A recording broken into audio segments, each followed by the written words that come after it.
Well, good. Is it afternoon, morning, or what?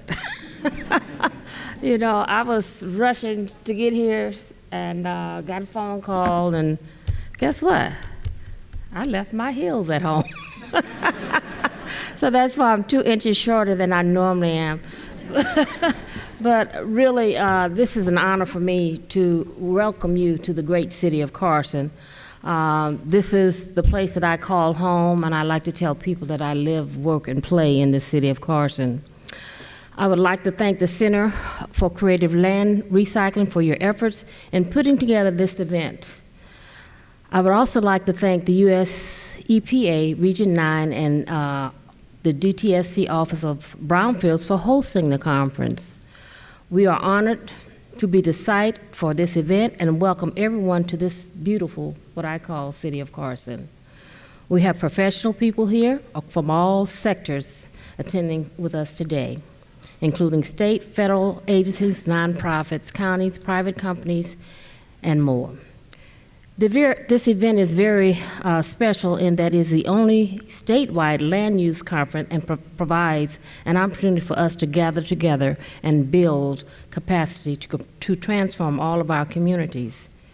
By repurposing vacant properties and brownfield sites for beneficial reuse, we can create new opportunities for jobs, homes, parks, gathering spaces, and much more right in our own backyard. Carson is the home of many vacant properties, as you may know, and brownfield sites. Despite being one of the largest metropolitan areas in the country, hundreds of our acres in Carson have remained undeveloped and abandoned for many decades. I was a staff person and a teen mom when I noticed all the brownfields and vacant land here in the city of Carson. And one of the sites that has held very close and near to my heart is the former CalPAC landfill, also known as the 157 acres that many of you are familiar with. It has been understudy for a long time, a very long time. The landfill operated from 1950s up until just prior to the incorporation of the city in 1968. Since the closure of landfill operation all those years ago, the site has remained undeveloped. Despite many development proposals and transfers to various developers, none were able to develop the site because of the substantial environmental cost. We even dealt with several NFL teams that proposed to build on the site. With decades of consistent, persistent efforts, we are now starting to see change. In 2015, the City of Carson formed the Carson Reclamation Authority to acquire and remediate the 157-acre site and to try to control our own destiny, because I think that's very important for us here in the City of Carson. Since then, the Reclamation Authority has continued to operate the remediation systems and search for the right project for Carson. As a councilwoman for 15 years and recently elected as the mayor of the city of Carson, I, along with the Carson team, worked together to ensure that these efforts were successful. We negotiated and started construction on the Los Angeles Premium Outlets in 2018. And that project stalled over remediation costs. In 2019, leading to the litigation with the developer, we were in litigation for quite some time. But today, I'm happy to report that just a few weeks ago, the project reached another major milestone. The City Council approved the Districts at South Bay project on another part of the 157 acres. What we did, we broke the site, the 157 acres, down into modules, because what we found is that one developer could not develop that entire site alone. It's very costly, so we broke it down into 5 modules, and today I'm pleased to report that cells 3, 4, and 5 will be developed. We've signed that contract.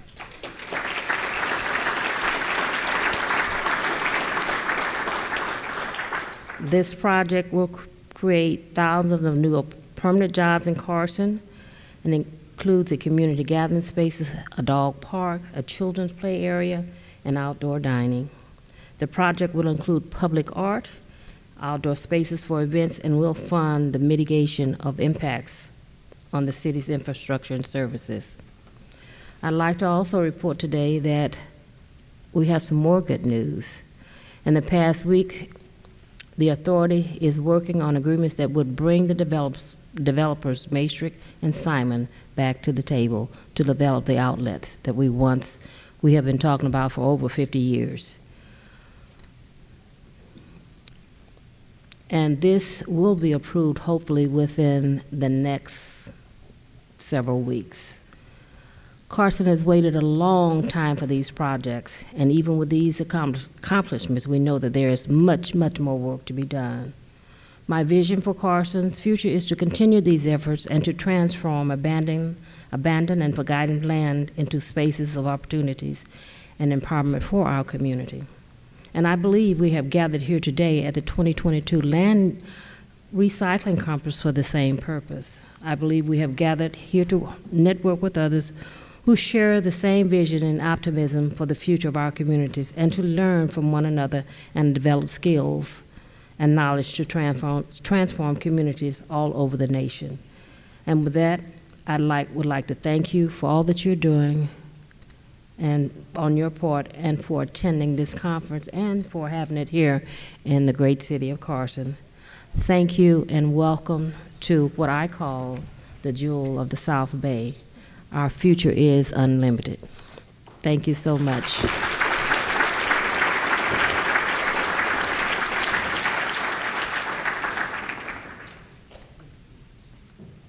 Good afternoon, everybody. My name is Jeff Scott. I'm the Director of the Land, Chemicals, and Redevelopment Division for EPA Region 9, which is based in San Francisco.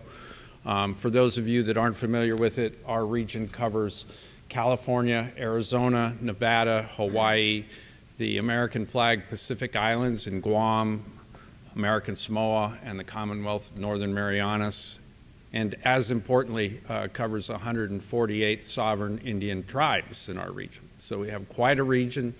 We're very happy to have folks from different parts, not just California, in addition to those other parts. I'd like to start just with a thank you for, again, all the sponsors that were named earlier, the folks in the private sector, our state partners, our local government partners, our nonprofit partners. This program is a great program, and it really is the example of it takes a village. And it's great to have all these folks working together. A special thank you to our friends from California at the Department of Toxic Substances, who you will hear from soon, and our friends at the Center for Creative Land Recycling. And thank you for recycling me as a speaker today. I've been here a very long time, and I appreciate being welcomed back in spite of what happened in the past. But luckily, those probably weren't videotaped, so no one will know the better. It's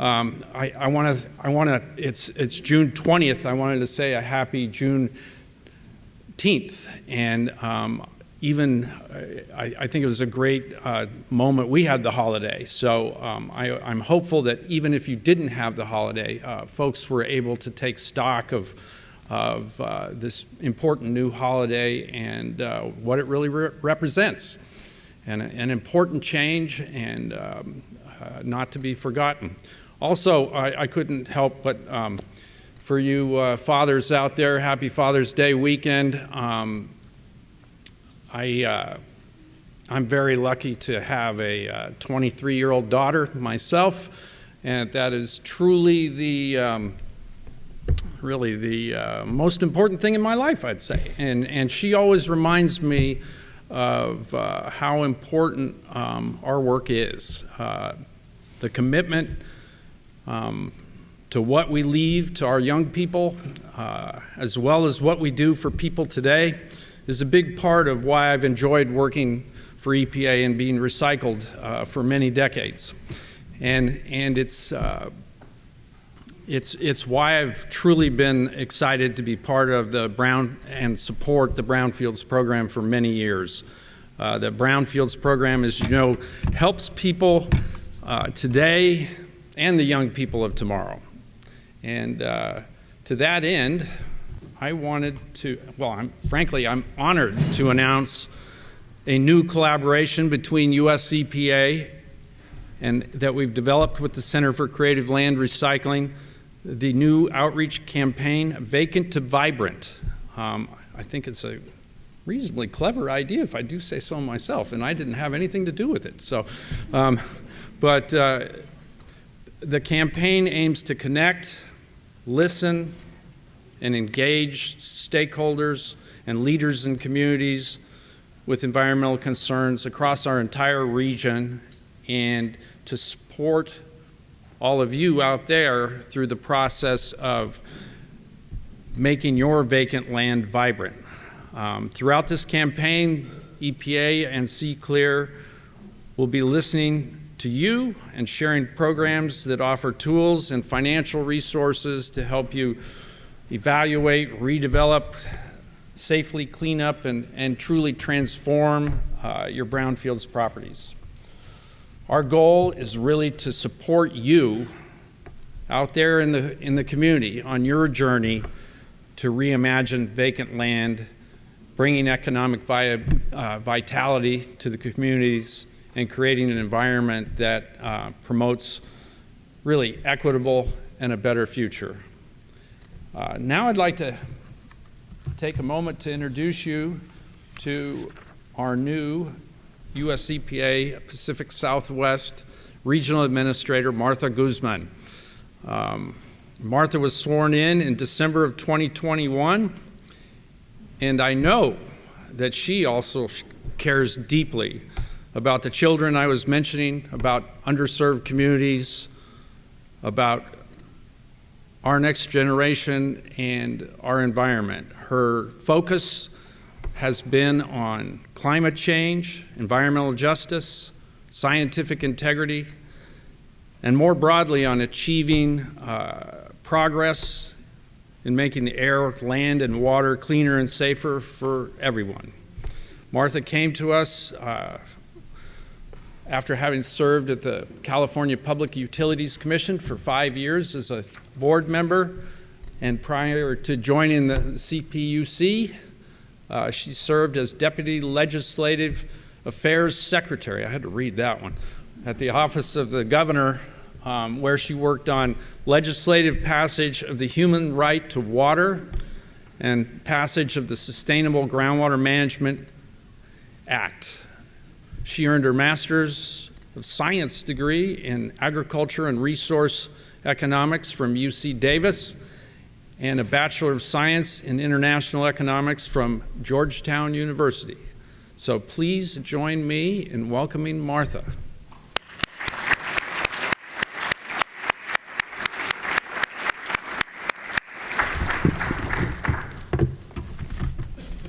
Thank you, Jeff. Thank you. Oh, sorry, I think my car warranty's running out. Sorry about that. Okay. Hi, everyone. Good afternoon. It's a great pleasure to be with all of you here today. I was able to visit a small subset of you earlier this year out in Berkeley, California, which was really a motivation to be with you here today because of what I learned there and saw. And really, I just want to thank you for your work. I think you're the most visionary people that I've probably worked with before, because you have a belief of rehabilitation, of seeing in people and seeing in a land and soil what other people may not see. And that takes a lot of vision. And it takes a lot of trust and belief in human beings. So I really want to acknowledge the tremendous vision that you all have by doing the work that you're doing, and thank you for it. I want to share just a little bit of gratitude as well for the two excellent women who helped put this conference together. I see Miriam down here and Noemi over there. You guys got a shout out earlier, but I want to just reiterate that. As you know, the Biden administration is really focused on the major things that Jeff mentioned already, which are, of course, science and the fact that our climate is warming. We are having a real impact here. As you work through your revitalization projects, you have that in mind. and of course equity and environmental justice, which many of you have already, you came to the work because of that, so it's not a new thing for you. But the really exciting thing is that the money that we have to administer is prioritizing that. And you probably all know this already, but just so you know, we did get $1.5 billion in the bipartisan infrastructure law for brownfields, which is, I think, I heard a statistic of it being something like an 8-fold increase. So congratulations on the good work that Congress even saw needed more funding. This fall will be the next solicitation timeline, so I think September, October is the ballpark there. But just to give you a little bit of statistics, so in the last 8 months, our National Brownfields Program has assessed over 1,250 properties. They've remediated 140 sites and made 500 properties available for reuse and leveraged over $1.1 billion. And I'm sure many of your properties were a part of that. And that's just a snapshot of the last 8 months. So I'm very excited for the future of what the 1.5 can leverage over the next 5 years. I want to just close with saying that it's been a great learning curve for me to know about the great partnership with CCLEAR and, of course, with the Department of Toxic Substance Control and the leadership that Dr. Williams has there. We have so much opportunity ahead, and I just want you to know that you have our support from the very, very, very top. And of course, we want to try to make your projects as competitive as possible to bring that $1.5 billion to the region. So thank you very much, and I look forward to visiting as many of your projects as possible. Thank you.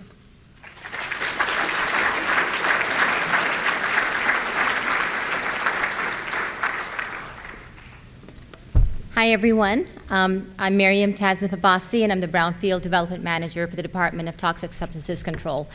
It is wonderful to be here in this space, which is so filled with, vibrant conversation. We have a space where we can meet and speak and listen and learn and agree and argue. Do I need to say 0.001 versus 0.03? There's a little bit of a VI humor in there. It's just wonderful after all these years of being away, being locked into our screens, to have this forum where so many people from different factions of our industry can get together and have real conversations about reusing, rebuilding, and revitalizing so much of this precious land that we're all invested in moving towards and bringing uses to the communities that have so long borne the burden of carrying this pollution for so many years. I'm here today with my Office of Brownfield staff to really demonstrate to you what can be done when leadership decides to truly harness the enormous power of the human dimension. A little over a year ago, we were told, Miriam, you've got $270 million, go out and give it to the people. And it was wonderful. It was wonderful to have that opportunity. But within this year, we went through the process of envisioning what this program meant and what it could mean to our most vulnerable and disadvantaged communities.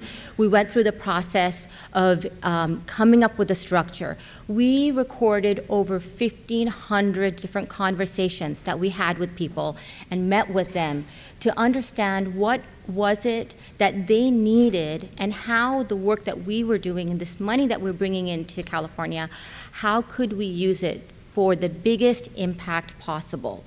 After all of these conversations were kind of buoyed by the fact that we had the leadership who was willing to give us the resources that we needed.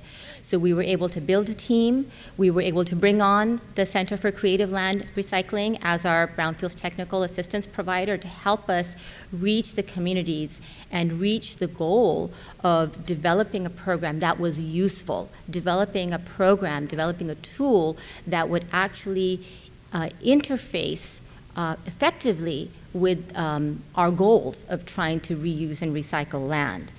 And so, here we are after a lot of blood, sweat, and tears, and a multitude of conversations, going through a lot of iterations.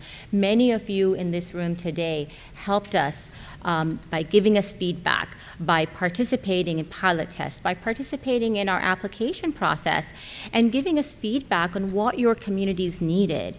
And we are sitting down on sort of a few hours away from making our formal announcements of our first cohort of the Equitable Community Revitalization Grant Program, for which we are truly, truly excited and truly grateful.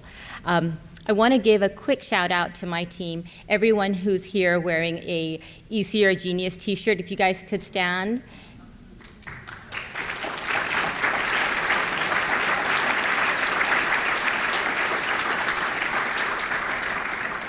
And so our team is running around today in their t-shirts. They love to be asked questions, so please stop them, ask them questions. Anything you want, they'll find an answer.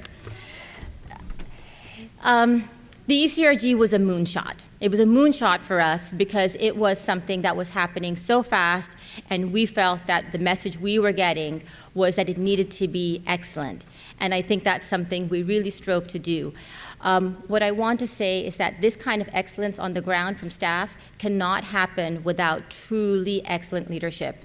And I want to give a shout out to our Southern California Division Chief, Peter Garcia, who had been supportive of every single thing that we did and made sure that we got the resources that we needed. Peter, stand up, don't be shy.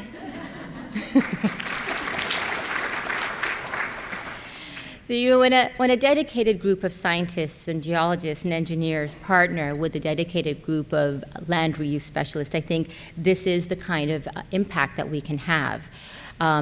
We're just in the beginning of this process. What we hope is that we get to see all of our grantees who are here today and those of us who aren't get to their goals, building parks, building schools, building homes, creating safe spaces and safe places for everyone who lives, works, and plays there. To take a quote from the mayor who just spoke, and it's just so important that in addition to just creating spaces of vibrancy, it's really important for us in our team that these places of vibrancy be made available to the people who live there. And that's an important place for us. It's a kind of a new place for us to enter because we've often kind of stood a little bit away from the fact of focusing on cleanup. And I think it is a new space, but a good place for us.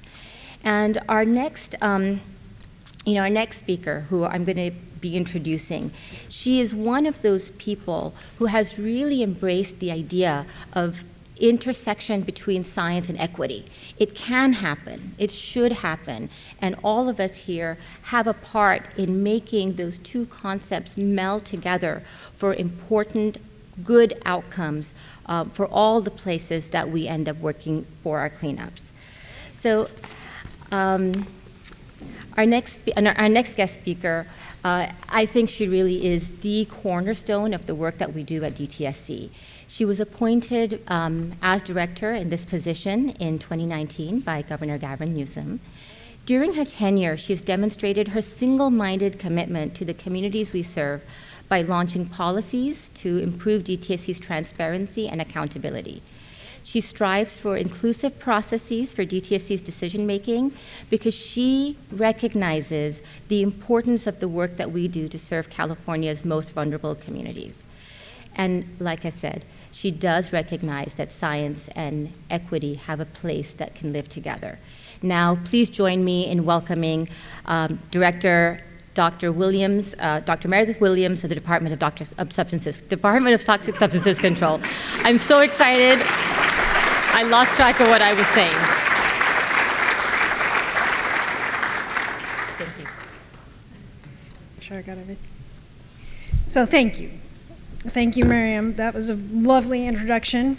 And as long as I'm starting my thank yous, thank you for organizing this. Thank you for your leadership for the Equitable Communities Revitalization Grants. Thank you to everyone who helped organize this. I'm so proud of the DTSC staff for getting this together. I know all of us are a little disoriented. We're actually in a room together. Imagine how it is looking at this many people when you have been away from in-person meetings like this for such a long time. So I'm glad that we had the chance to be in partnership with CALRC and EPA to pull this off. I think it's going to be a lot of as Miriam pointed to, with vapor intrusion on the agenda, you can guarantee a very energetic and engaged conversation over the next couple days. So I thought about the conference theme, which is, rebuild, or reuse, rebuild, and revitalize, and it's so evocative of that waste slogan about reduce, reuse, and recycle. And it struck me that a lot of people think of brownfields almost as though it's waste, right? And I mean, that's land that's just been tossed aside. It was treated that when it was actually operational land, it was treated as though it was a garbage bin in many cases. A toxic garbage bin, unfortunately, and we're wasting that precious resource. But brownfields are an opportunity. It's a really great opportunity. CALRC did a study a number of years ago and identified that there were 150 to 200,000 contaminated sites in California alone. That's breathtaking. So clearly there is an opportunity. Those sites haven't always been characterized. We don't know what it's going to take to clean them up, but we need that land. We need it to be operational and to be in good use. There are opportunities around technology, whether that's advances in bioremediation, other things that can really strengthen how we do cleanups. Brownfields are, and again, I'm preaching to the choir here, they are sometimes the only places left that we have in our urban settings, especially, to create climate-smart growth, to have transit-smart, climate-smart development. And so brownfields represent a tremendous opportunity. And fortunately, this is one of the joys of working for DTSC, it's an opportunity for the department to really contribute to taking advantage of these brownfields and turning them into something richer and of more use to the communities where they are. Of course, with every opportunity there come risks and sometimes unintended consequences, and I'll talk about that a little bit too.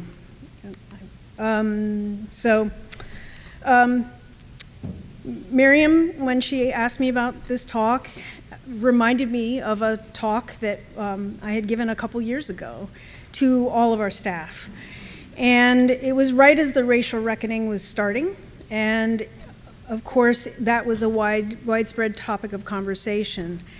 And so she recalled that conversation and that we had talked about inequities and we had talked about how the conversations were going to be uncomfortable. And thank you for that, because it prompted me to look back on that conversation and what I was trying to do there. And I knew that, it was time to have this conversation and to really do it on an organizational scale.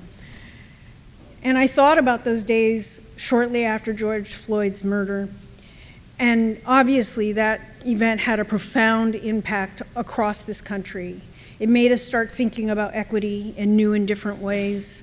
It made us environmental justice has been a concept, but there's an urgency that comes to environmental justice in the wake of having all of these inequities laid bare, not just from George Floyd, but also from COVID and the differential toll it's taken on different communities.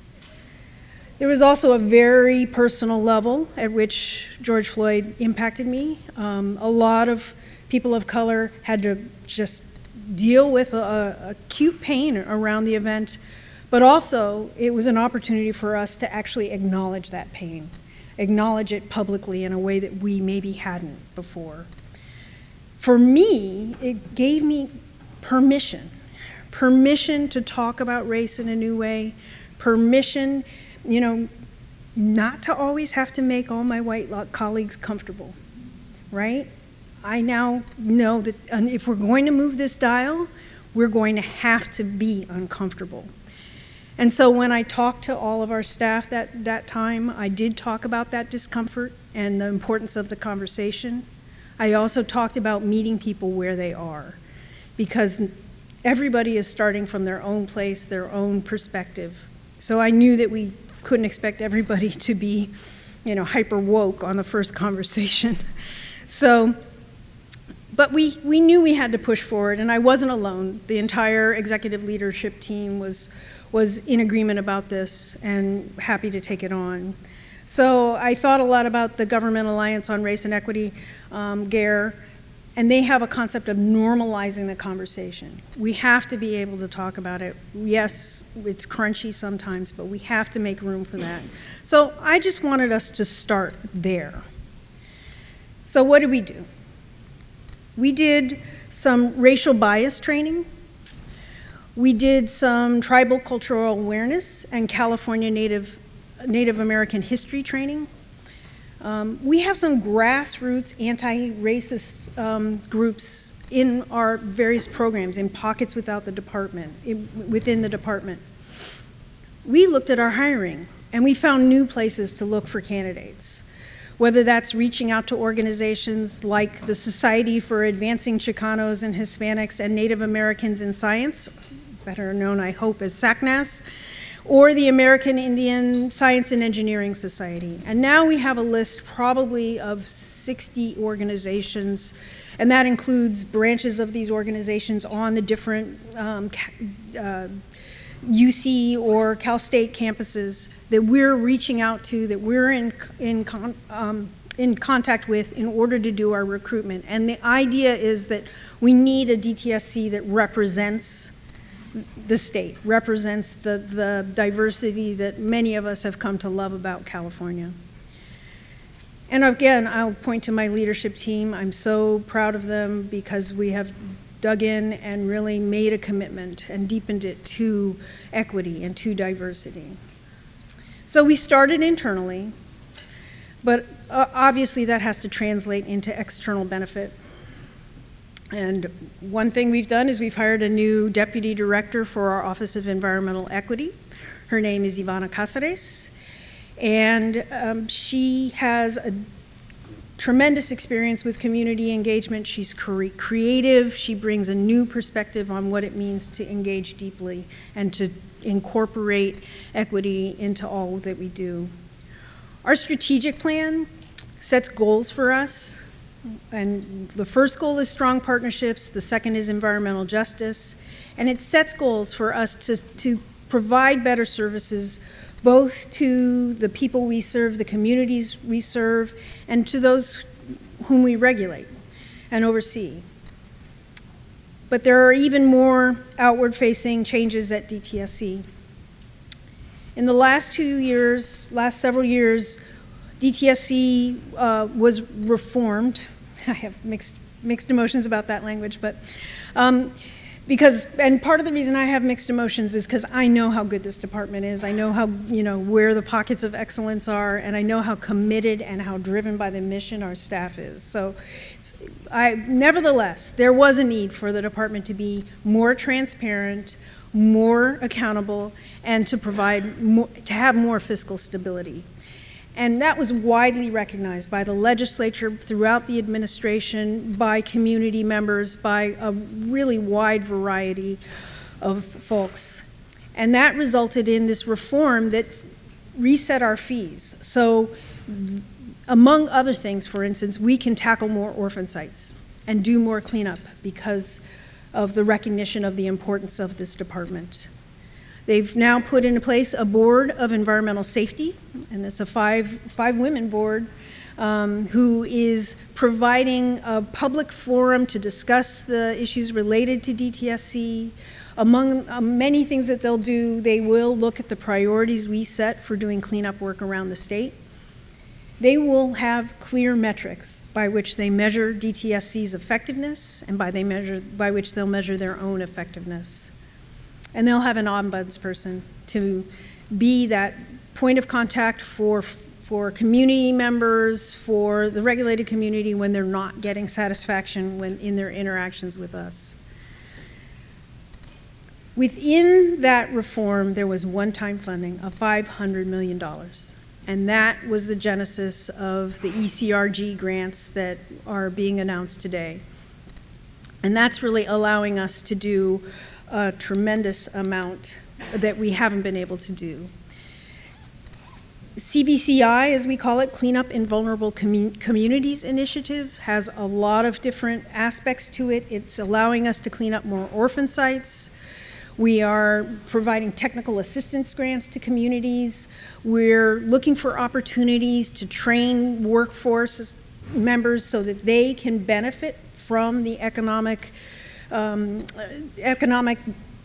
benefits of doing redevelopment, brownfields, orphan sites, etc. So, and of course, there's the $270 million that came from ECRG. So we're starting internally with an internal focus, but again, what happens outside is, as a result of our work, is how we're going to measure success and change. So how does this all translate? This is the same thing we need to be asking, not just about DTSC, but globally. There's been some conversation, there's been some discussion, but what does it really mean? I have more friends who've read White Privilege now than I could have imagined, and I'm not quite sure what it's translating into. And it's not going to get any easier. And that's because this stuff is deep. And how deep is it? Well, let's talk about redlining. And you are all, I'm sure, very familiar with redlining. It's in your lexicon. You have a sense of what redlining is and what it did. And so if we look at a map of Oakland, it's clearly delineated where the areas were that were to be protected from people of color, from undesirable elements. And it's really quite shocking to look at the Homeowners Loan Act, or HOLC as it's known, to look at the language that was embedded in the practices. It was so institutionalized about keeping populations separate, labeling populations as being harmful, potentially dangerous, undesirable. So we kind of, again, we all kind of knew about redlining, but in the wake of George Floyd, in the wake of the events, I think we dug a little deeper.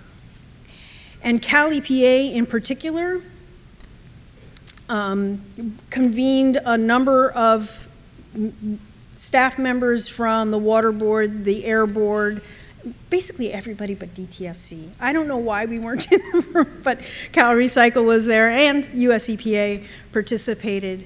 And they used CalEnviroscreen, and I've heard that word already, so I hope that most of you know that CalEnviroscreen is a measure of pollution burden for the communities around the state. And they took that tool and really said, let's look at how well or how closely those pollution burdens track with the original redlining. And in August of 2021, they released their report, Pollution and Prejudice. It's up on a website, on the CalEPA website. It's a tremendous story map. It really walks you through the story. Pollution and Prejudice, Redlining and Environmental Justice in California. And they looked at the relationship between historical redlining and CalEnviroscreen scores. And what they found, and it's a little bit of a complicated map, and I said I wasn't going to, but for any of the given cities up here, the color of the dot indicates where it stood in terms of redlining.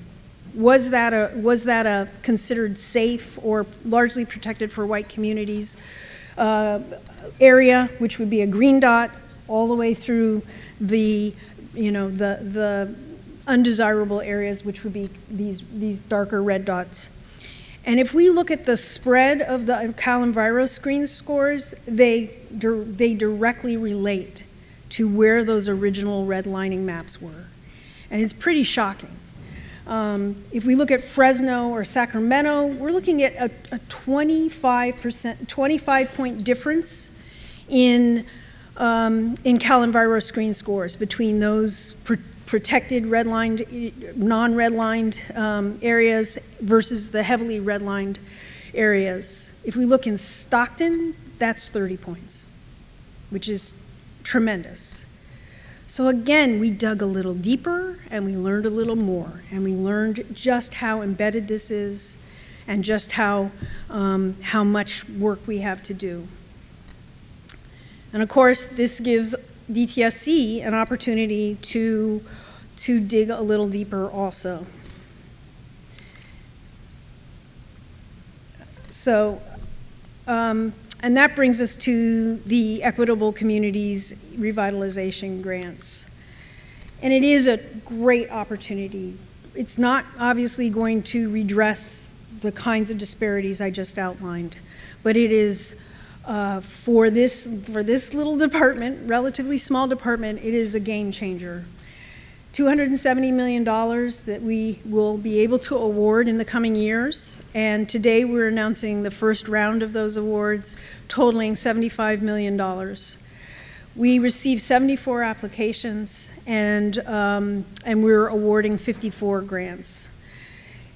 And you know, ECRG can allow a community to get some certainty, do a landscape assessment of where the brownfields are and where does it make sense, where's the most bang for the buck for remediating those brownfields.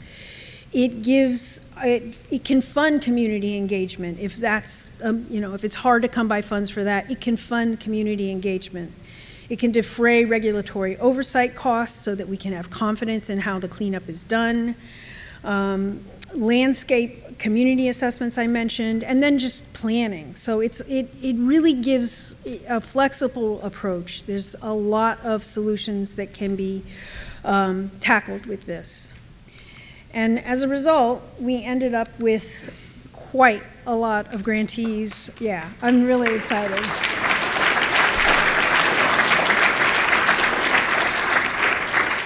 And if I gave you long enough, I hope you can find your communities in there. But I know that Carson, you know, we're pleased that Carson, the host of this event, was able to receive some funds from us. So there are a lot of uses, and you'll hear stories throughout the coming days, I imagine. We had a nice little storytelling session this morning with a few of the communities that receive the funding, and it's powerful. If you're building a grocery store in a place that's been traditionally a food desert, or if you've been struggling for 40 years to get someplace cleaned up that you knew could be a vibrant community center for your community, this is a great opportunity to reuse, rebuild, and revitalize. So we're very happy about this. And of course, equitable is built into the name. And so I'm so proud of the way this team said, how are we going to ensure that equity actually shows up in the grants process? So in the scoring criteria, of course, thinking about the CalEnviroscreen score, that's low-hanging fruit, right? That's easy. But that's not the whole story. There are a lot of rural counties that don't have a lot of resources, and so how do we take that into account? This team thought about, let's ask if they're going to use inclusive contracting. They also thought about whether or not community engagement was already underway in a project. Is there already some indication that the community has had a chance to say whether or not they think this is a good project, whether or not it's going to add value? So that was just the scoring process and the selection process, but equity and community benefit are going to be tracked and measured through the implementation of these grants. And again, it's a step in the right direction. We don't know, you know, it's the first time. We intend to learn and get better and better, but when we think about our external focus, when we think about the impact we're trying to have, this is a great example of how we can integrate equity considerations into our actual policies. But is it enough? Maybe we have to keep digging deeper. Maybe we have to look at layers of the problem. And why? Why do we have to do that? Well, this is, it's been a couple years, again, since George Floyd. And, you know, there's enough to make all of us realize we're not even close. The massacre in Buffalo, the unprecedented levels of hate that are being displayed. You know, it's Pride Month, and Pride Month can be dangerous for a lot of people. And you know, Asian Pacific Islander hate has been rampant. So obviously we have some challenges before us. COVID, the effects of COVID are still with us, not just because some of us are wearing masks today, but you know, there were protections against evictions that have been lifted. And now what? I took a train ride from Sacramento to Auburn last week. And as we went between Sacramento and Roseville, there was a tremendous stretch of unhoused. And I see the unhoused every day. I walk into the office, I see them every day. I ride my bike along the Sacramento, the American River Parkway in Sacramento. I see tent encampments. I had never seen anything like this that I saw on this train ride. It was, the scale of it was immense. We have, obviously, so much work to do. And then you start to layer on the economic conditions, the higher interest rates. It can get very discouraging. But that's what drives us. That's our opportunity. These stressors give urgency to the work that we're doing. We know we need more housing. We know we need more community centers. We need more parks. We need more grocery stores. These are urgent. And yet, the only way for us to do that, and I keep saying dig deeper, and I keep thinking about brownfields and excavation and dig and haul, but we gotta keep digging deeper and look for the unintended consequences. And this is one possible unintended consequence. It's a map of LA. It's a map of the potential for gentrification and displacement. And it's very hard for you to see, and you can see the urban displacement project if you want to Google that and really explore it. But it just shows, and again, if you go back to those redlining maps, you'll see those areas in red are considered already gentrified or already wealthy, well protected. You know, they're stable. They're stable. And those correlate to those communities that were protected under redlining. But as you can see, many of the poorer communities, highly impacted, high pollution burden communities are now vulnerable to displacement and gentrification. So as we do this work, as we all do this work, we're going to have to continue to dig deeper to find solutions. And you know, there's not going to be any redlining left if we displace everybody. And that, you know, it's tragic on so many levels, but tragic in terms of the vibrancy of what it really means to live in a city where you have cross cultures and you can really just soak in the energy of so many different perspectives and different people. The just housing advocates, they're challenging us. They're challenging us to do more. They're asking some pretty tough questions. They're saying, are the areas that you're cleaning up, are they being cleaned up to a higher enough standard so that we can feel good about putting affordable housing here? How are the communities getting involved? Are we building housing that's too close to industrial areas and in effect creating fence line communities? Has somebody thought about that? Is California stepping up to the leadership position that people expect from California? And again, when we get asked questions like that, it's important for us to dig deeper. And that's where we really have to start wrestling with our cultural sensibilities. A lot of our staff is highly technical. Scientists are unbiased. They don't, you know, they walk in clean slate. And it's not that simple. We all have our biases, and we cannot be dispassionate about this work. I love my engineers, man. They want to get stuff done. They want to get it done now. And guess what? Community engagement takes time. And so wrestling with that, what does that mean culturally? What does it mean for our practices? It's something we have to figure out at DTSC. And quite honestly, scientific, technical people want to have all the answers before they speak up and before they go out and say, this is where we think we're going. And again, that mindset can get in the way of true, meaningful engagement. And so we have some cultural issues to tackle in the coming months. So we are going to have to look past some of those limitations, whether they're in policy. We're going to have to ask some tougher questions of ourselves. People constantly get frustrated about the land use authority. DTSC doesn't have land use authority, but what can we do? What critical questions can we ask? Uncomfortable questions. How will the land be used after cleanup? Is there a local use plan for the land? How will the reused land preserve the local culture and dynamics? And what is the community benefiting from this opportunity? So I think that the good news is that we wouldn't have even asked these questions 5 years ago, 10 years ago. I don't think we would have. So the conversation has shifted. It's going to have to keep shifting. You in the room have a head start. I think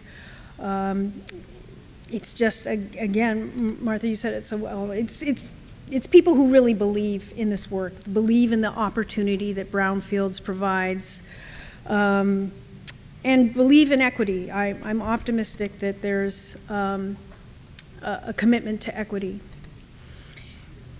When I give my elevator pitch, when somebody says, what do you do? And I say, I work for DTSC, and they're like, what's that? And I say, DTSC is the past, present, and future management of toxic chemicals in the state of California. The past represents our cleanup program that cleans up contaminated sites contaminated by our industrial legacy. The present is our management of hazardous waste in the state today, and the future is our Safer Consumer Products program, which is getting toxic chemicals out of consumer products. I need about 6 floors to get that done. But site remediation is and needs to be the future. It really does. So I might have to change my elevator speech, which really ticks me off because it works. But I think if we're really thinking about brownfields as an opportunity, then, and all of the opportunities, just, you heard the mayor talk about the vision for what will happen at that site, all the different uses that they have in mind for reused land. So let's go ahead and reuse and rebuild and revitalize, but let's do it equitably and let's keep digging deeper. So thank you for your time and enjoy the conference.